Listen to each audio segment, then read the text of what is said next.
Γεια σας, αυτό είναι ένα βίντεο response για το Base και εκπρόσωπα άλλα δύο παιδιά που έχουμε κανάλι, οι τρεις μας, και θέλουμε να μπούμε στο multi-channel.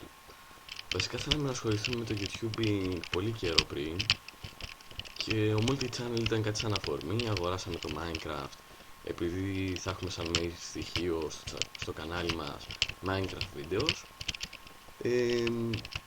Θέλουμε πολύ να μπούμε, αν και άκουσα ότι μάλλον δεν θα δεχτεί άλλους ο Base στο κανάλι του. Παρ' όλα αυτά είπα να κάνω το βίντεο response όσο πιο γρήγορα γίνεται και το έκανα τώρα. Το κάνω αυτή τη στιγμή βασικά. Το βίντεο θα ανεβεί σύντομα και πιστεύουμε ότι θα είναι πολύ ωραία. Όχι μόνο το ότι θα παίξουμε με διάσημους YouTubers όπως το Base, τον θεωρώ πολύ πετυχημένο YouTuber. Βασικά εκείνον είδα και ήθελα να κάνω channel.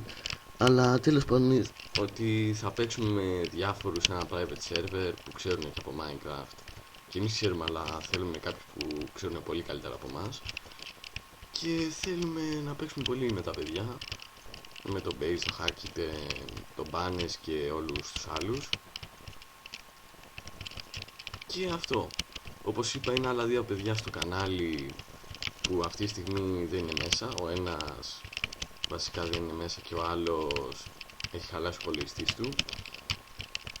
Το κανάλι μας έχει gaming videos, Minecraft και Skyrim αυτή τη στιγμή έχω ανεβάσει και θα ανεβάσουμε κι άλλα. Ελπίζω να μπούμε στο multi-channel, τα λέμε στο επόμενο βίντεο.